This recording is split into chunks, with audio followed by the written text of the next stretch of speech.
That is beautiful. Well, and thank you, Mr. Ralph Steiner, for making such a innovative, creative, beautiful, wonderful, marvelous. 1929 it is, okay? That was a very historic year, okay?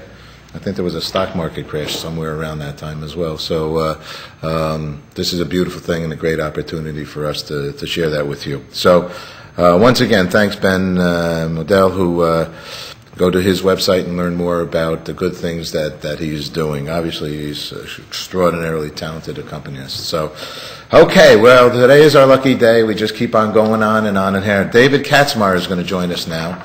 And I'd like to, I'm just going to read before I get going here a little bit about David, who's been a friend for a long time, for Good News, as well as with our partner on these Good News, the Water Hour programs, Phil Sowers, one of our producers, and leader of the World Water Rescue Foundation, and helped create the International Decade of Water with the United Nations, and works on his website, David, and in fact he's known as the Big Elf, the Web Elves, and that's his company, as well as he works closely with Mitch Rabin, another friend of Good News. So I'm going to read. David is excited where our nation, I think actually where the world is at this moment, or maybe not, but I think so, and due to his discoveries of the ebb and flow of the cycles of time over the course of decades of research and meditation. So I could see he was meditating while our good friend Ben was playing the piano. I mean, it was as peaceful as peaceful. So we've gone from yoga to Ben, now to David. So that's great.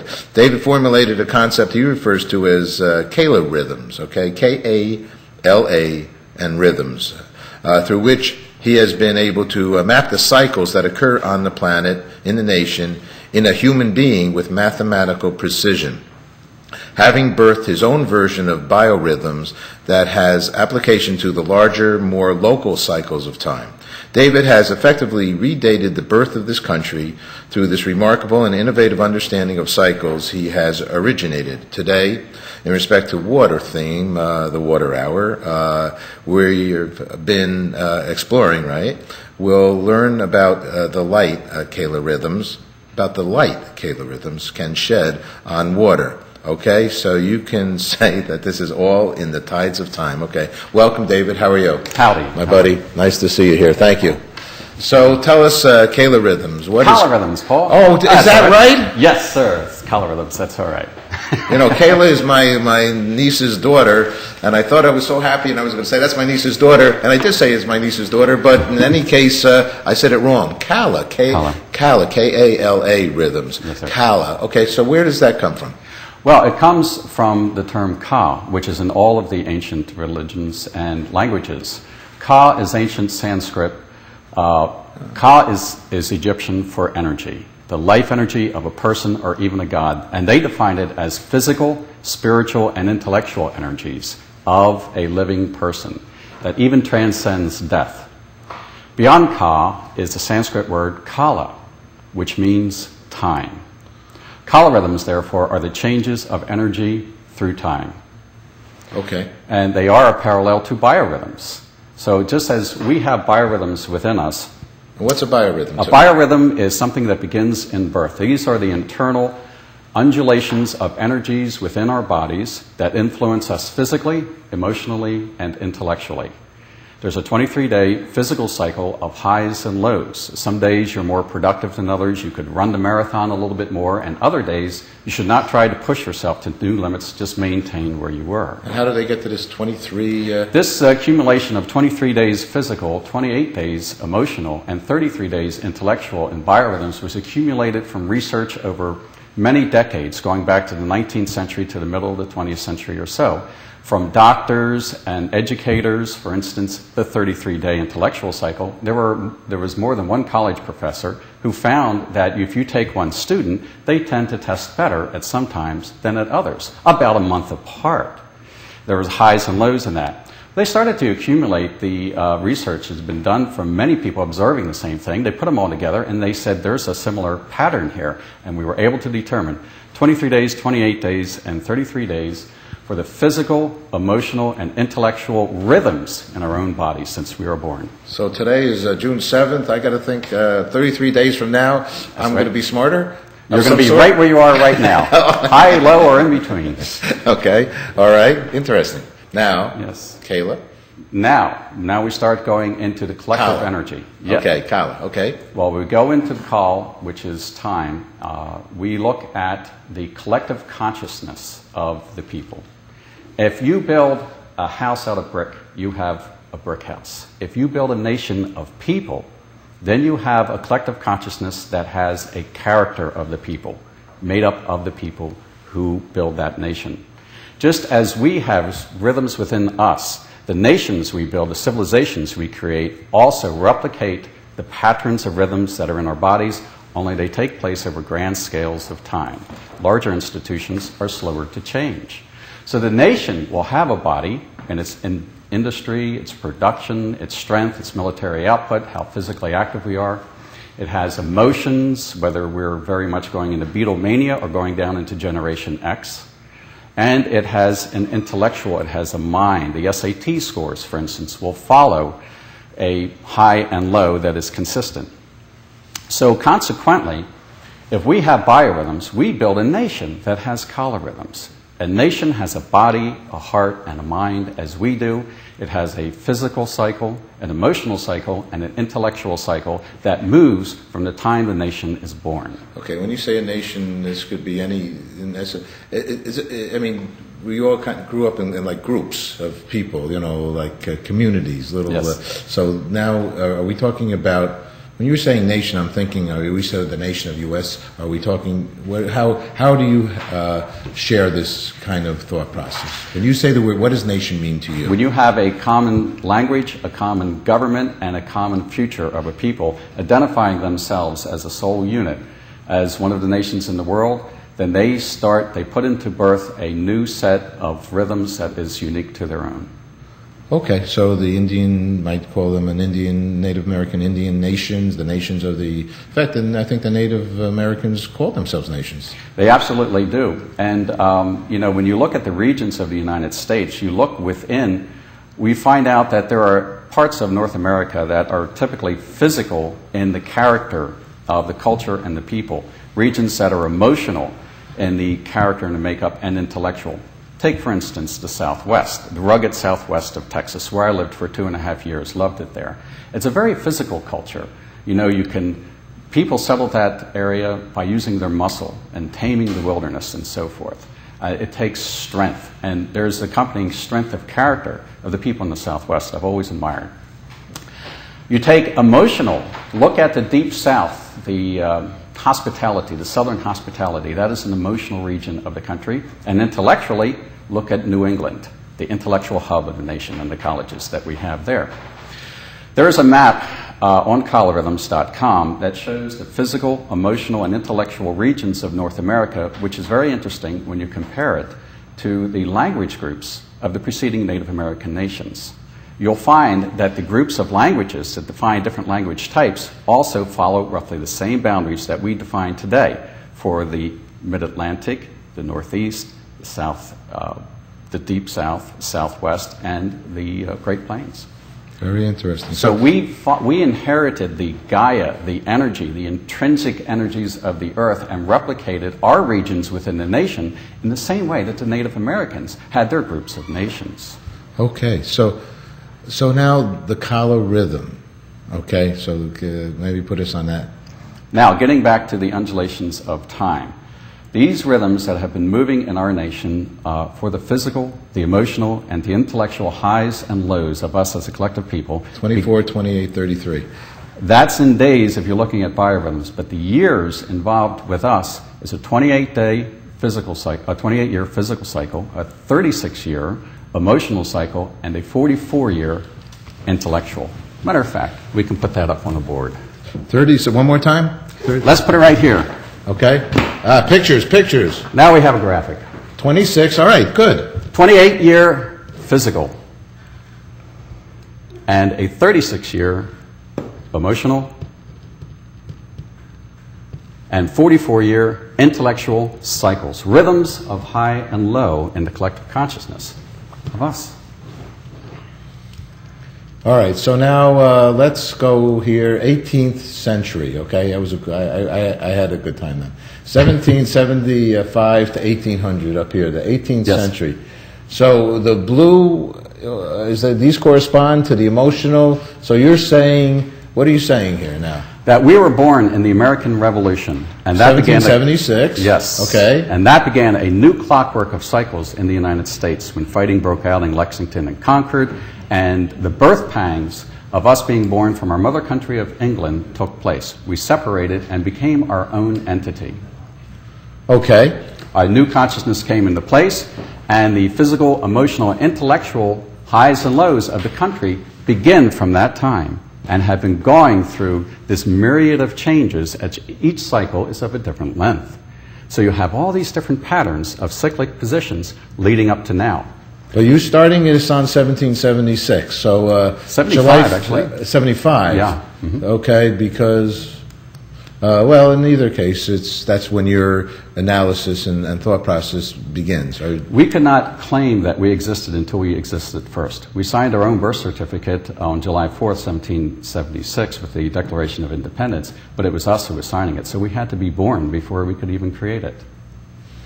In 1775, we had our own army under General Washington, we had our own navy, we had our own Continental Congress, we produced our own conscript to pay the army, and by December 1775, we had our own flag with 13 red and white stripes and the Cross of St. George in the canton, which later was replaced by stars. We're eventually going to get to water here also. We are. I just wanted to establish first that we are moving in rhythm. We're moving in rhythm based on, in essence, so this goes all from 75 to today-ish, right? Yes. And but starting in 75, so you're saying that you've gone here with the KalaRhythm on this chart, basically, every 28 years, the blue, the physical, right, the 36-year. But it goes up and down. Yes. And it goes up and down because, why are these lines up and down? Physical, emotional, intellectual? Yes. So you go up to 44 years and then you start... The overall cycle to complete going up, down, and then back up again in the intellectual cycle. Oh, so these are all like years in between. Yes, indeed. Okay, yes, so indeed. I think I understand this based on your thoughts here. Mm-hmm. Okay, next then. Next, so what does that mean? Okay, we're moving in a collective consciousness. We have variances in our industry, our emotions, and our creativity. What does that mean for us now?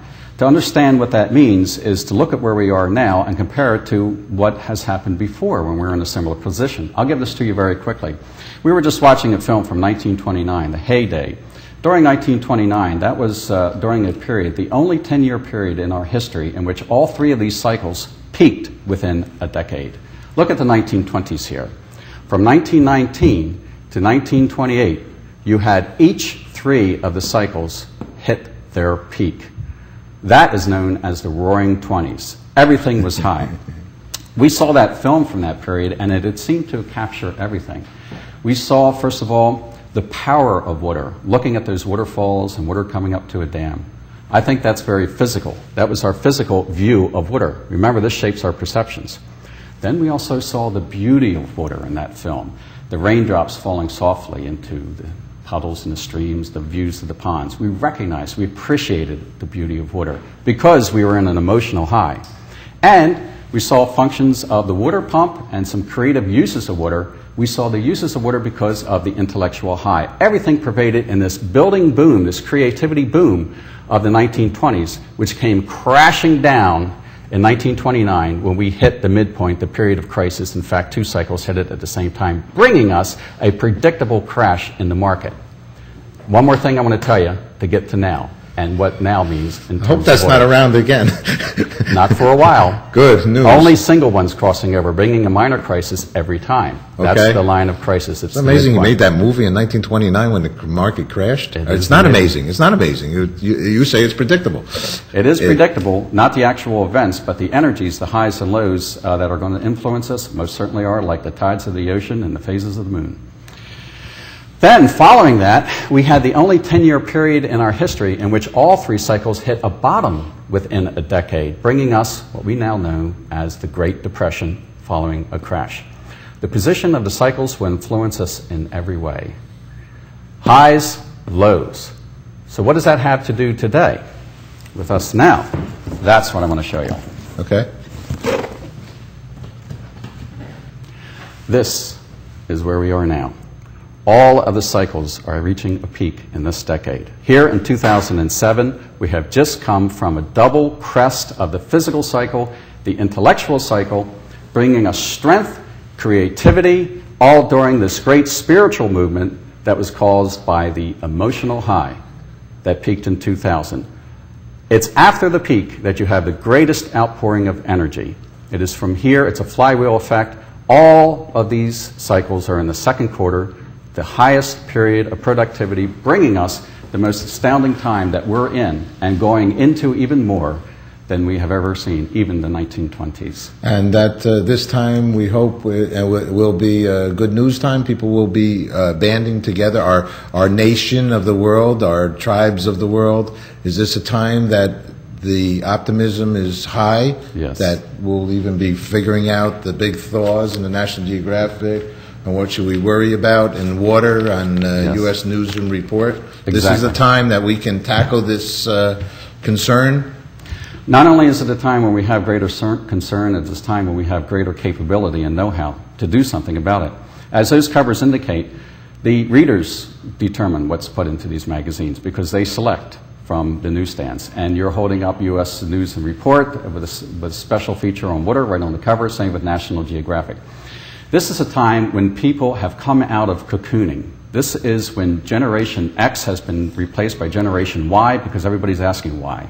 This is a time where people are interested in things that are greater and outside of themselves. At the same time, we have more resources at our disposal.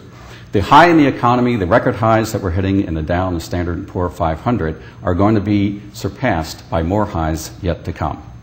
Recently, Invest! No. Oh, absolutely. Absolutely invest. You can believe in where we are because it'll be sustained up through the remainder of this decade and part into the next, up until 2013, brief industrial recession, but somewhat sustained until 2017, before we go down and hit a slight recession in 2020. By then, you'll make a killing. You can believe in where we are in the years ahead because the high that we're standing on is predictable. It is predictable because we're moving in the cycles of time like tides of the ocean. So now, as we see from these magazine covers, when people are caring more about what's happening in the world rather than just what's happening to themselves, we can utilize this high output of energy to start building now, to restructure now, and start protecting now while we have the capability before the next period of reform comes and it is forced upon us, which is coming.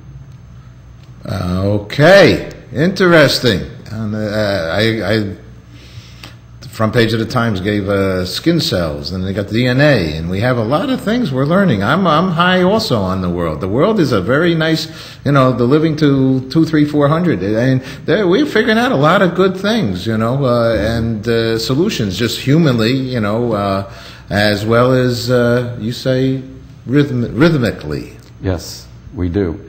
And when you build and you use that creativity that is born within us, that we have a history of using, navigate with the cycles of time, just as if you were sailing with the ocean. Know when to build, know when to cut back, know when to create anew, know when to reflect. Turn, turn, turn. Absolutely. Book of Ecclesiastes. And the birds. If you remember the 60s. I sure do. Turn, turn, turn. Oh, actually, wait. Turn, turn, turn. Did Pete Seeger write? No. Turn, turn, turn to... No, because no. But, okay. In any case, what else do we have here? This was just basically to show how there's a fractal pattern in all of the cycles. If you go to KalaRhythms.com, you can see that there's a pattern in anything that has a cycle, and it'll define how it goes from highs and lows, how you have the different quarters of development, and when you have periods of crossover. If you look at that and you decide whatever you're going to do, look at where we are on the previous chart, compare it to what the phases mean and what the next phase we're going into and how it can be defined. Let me just show you this one. It's an overview of the different highs and lows that we were talking about, focusing in on the 20s, focusing in on the 30s, comparing a high to a low, and focusing in on now. I mean, if you could be in any time in America, some people would say, boy, I would really like to have lived in the 60s. Some people say, I would like to have been part of the Roaring 20s. I would have liked to have been part of the gay 90s in the 19th century. I'll tell you what, for my money, I'd take now because of where we're going. And there's some people that say they've already lived in all those as well as now. But after you look at all these descriptions, comparisons, historic analysis, and in-depth history records on the site, you'll see why I'm so excited about where we are now, because history bears out in every aspect, no matter whether you're selling widgets, building shoes, you're going into real estate, going into politics, you're following entertainment, whatever your subject. If you're doing it in America, you're going to be subject to American rhythms. If you're doing it in France, you're going to be subject to French rhythms. Every nation has its own internal rhythms. Now, how about the world's nation, the nation of the world? We have a bunch of the globes back here with the hug of planets, and we have the world. So, because it's sort of like the one world. It's the old famous photo from out there, and it's another hug of planet kind of thing. So the world's rhythms, the world. So and we're talking about water, and so water in the world. Good time for the world to partner our brotherhood and sisterhood to for the best and deal with some of the worst? Absolutely. In fact, it's the world cycles that are going to influence our reform and our redevelopment of how we use water and other natural resources more than the rhythms of the United States or any other country. While we have our internal highs and lows because we move with rhythms just like a person, and just as every other nation is doing the same thing with their internal rhythms, starting from the day they were born, we are all under the umbrella of a greater cycle of civilization that changes in grander cycles called megarhythms. These same cycles repeat on a scale 12 times larger and bring us the eras of the world. For instance, if you have a physical high in the world, you have the Industrial Revolution, the military-industrial complex. A little bit of might makes right. If you have an emotional high in the world cycles affecting all nations, you have what has been named the Romantic Era.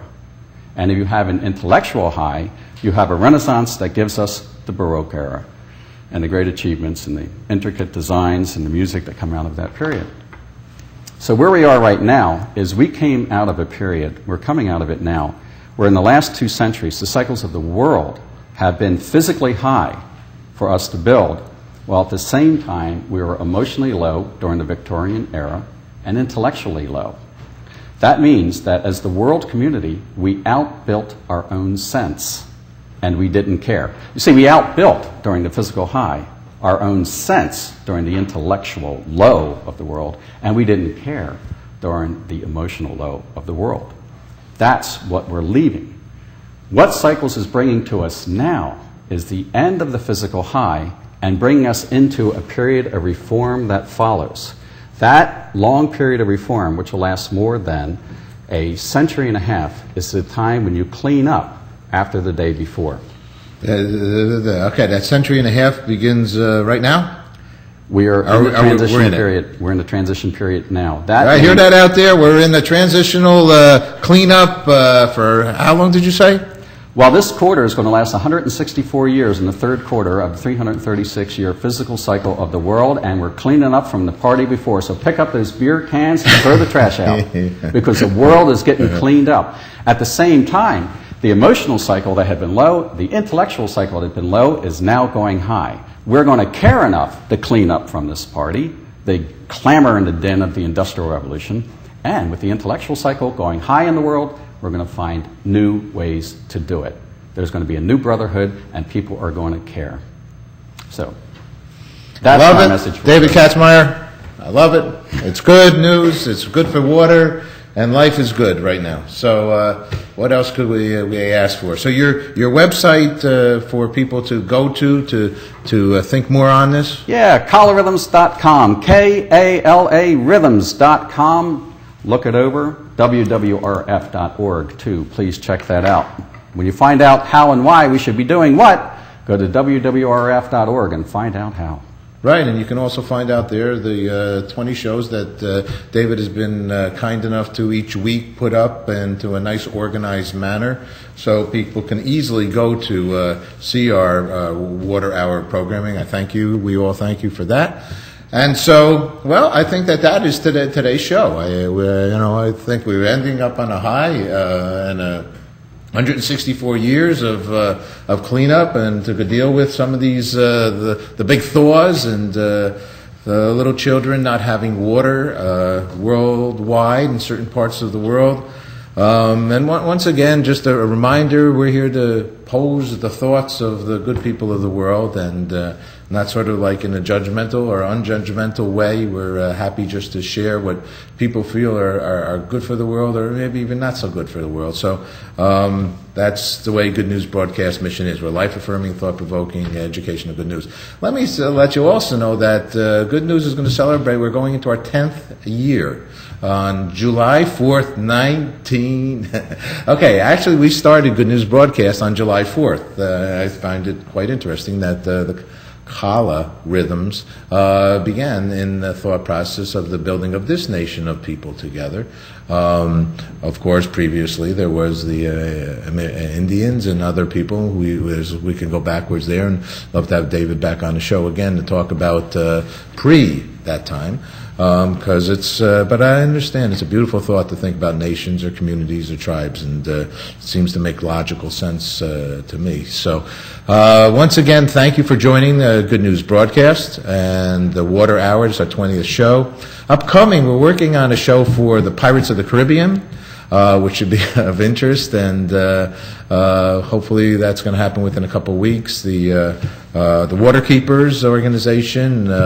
Something with conversations with Clinton Foundation. They have some outreach for a bunch of states, and actually we've been invited to go to an event in the Canary Islands on July 6th with a bunch of Nobel Peace Prize winners and presidents of countries, and we're going to.